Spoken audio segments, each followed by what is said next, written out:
Selamat pagi untuk kita semua. Apa kabar kita semua? Saya harap dimanapun kita berada, kita tetap sehat, baik jasmani maupun rohani kita.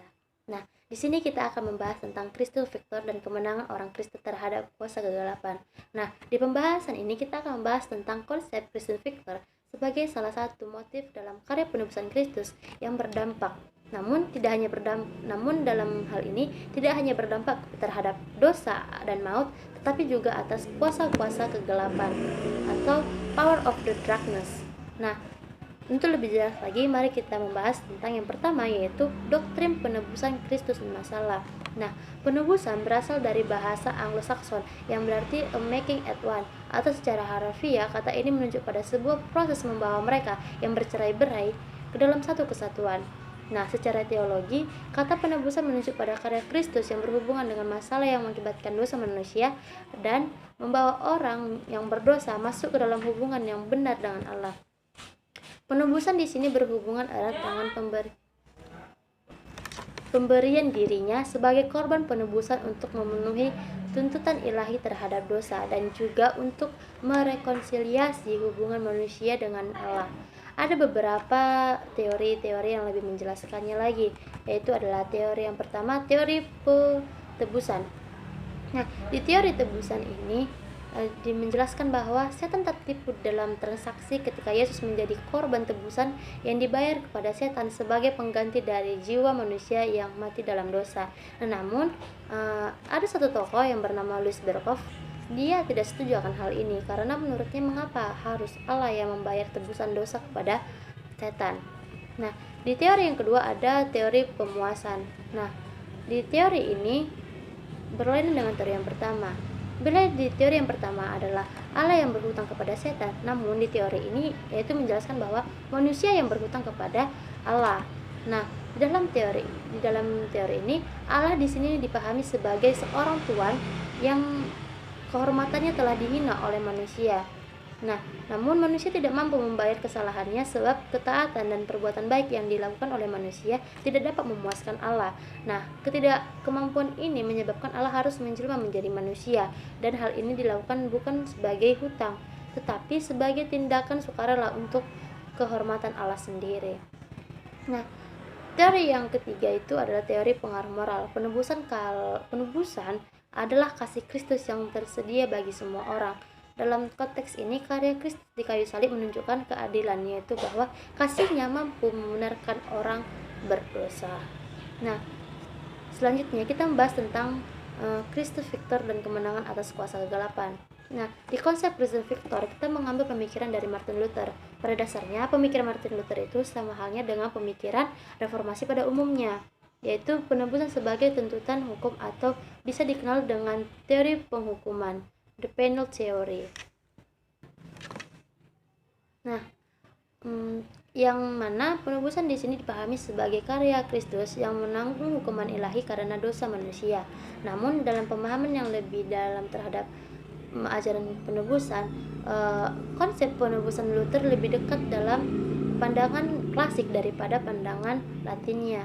Misalnya di dramatik yang utuh dan yang cukup signifikan.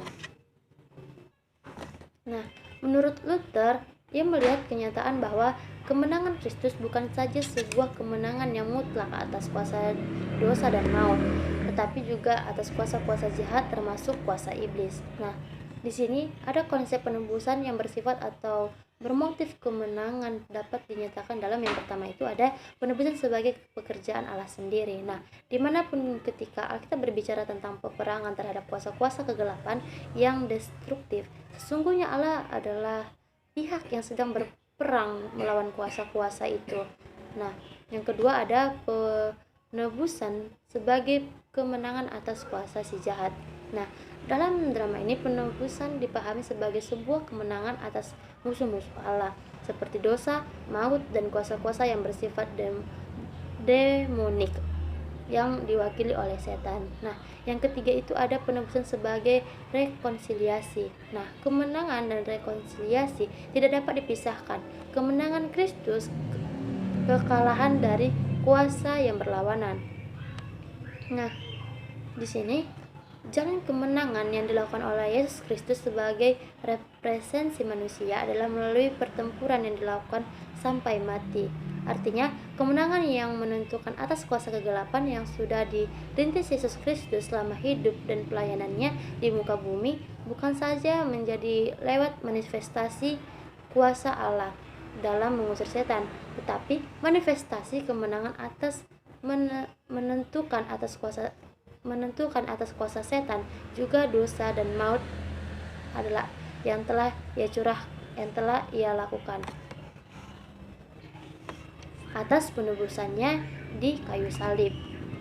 Nah, Kristus Victor sebagai sebuah realita kemenangan atas kuasa dosa, maut, dan kegelapan juga harus dimengerti sebagai kemenangan yang bersifat eskatologis. Zaman yang akan datang dimengerti sebagai zaman kerajaan Allah, yang dimana Allah berkuasa dan menyatakan kuasa itu melalui tanda-tanda kerajaan dinyatakan di dalam pribadi dan karya Yesus Kristus. Nah, selanjutnya kita membahas tentang Kristus Victor dan nyanyian kemenangan. Motif Kristus pemenang tersebar dalam bagian-bagian tertentu dalam Perjanjian Baru. Nah, dan biasanya disampaikan dalam bentuk narasi atau dalam bentuk pemikiran teologis. Dapat kita lihat misalnya dalam Roma 16 ayat 20, 1 Korintus 15 ayat 26, Kolose 1 ayat 13, 2 ayat 15, Ibrani 2 ayat 14 sampai 15, dan masih banyak di dalam Perjanjian Baru.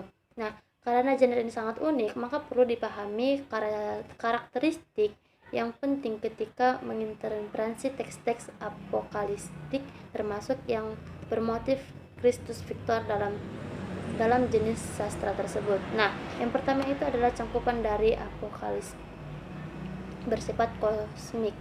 Artinya terdapat karakter-karakter yang bergerak dengan mudah di antara surga, bumi, dan neraka. Yang kedua itu ada pandangan kosmologi yang dualistik, yaitu adanya dua ketegangan dari dua kekuatan yang baik dan yang jahat, yang pada akhirnya dimenangkan oleh yang baik. Nah, yang ketiga itu ada apokalips biasanya yang tetapi tidak terlalu bersifat eskatologis, artinya berfokus pada akhir sejarah atau tahap akhir keberadaan manusia.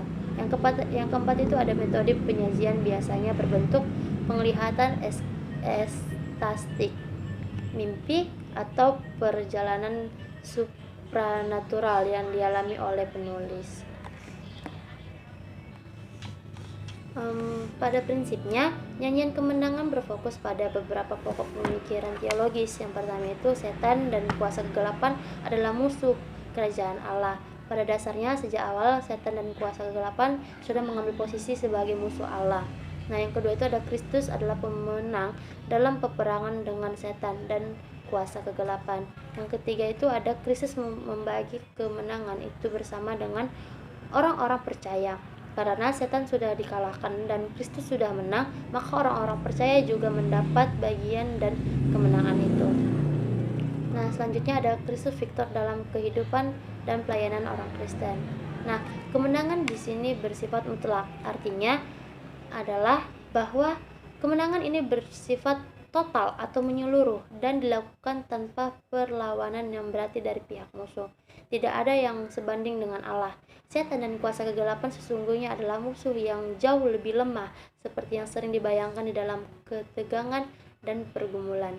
Nah, orang Kristen seharusnya dapat mengklaim kemenangan Kristus sebagai sebuah realita kemenangan dalam kehidupannya atas kuasa kegelapan. Orang Kristen sebagai target utama serangan kuasa kegelapan seharusnya menggunakan seluruh senjata Allah yang mempergunakannya didasari atas realita kemenangan Kristus. Contohnya yang paling konkret yaitu menjelaskan peperangan rohani orang Kristen secara pribadi, seperti halnya kehidupan berdoanya. Kehidupan doa pribadi adalah sebuah realisasi yang paling nyata dari peperangan rohani. Sekian dari pertemuan kita. Semoga apa yang telah saya jelaskan dapat bermanfaat untuk kita semua. Terima kasih.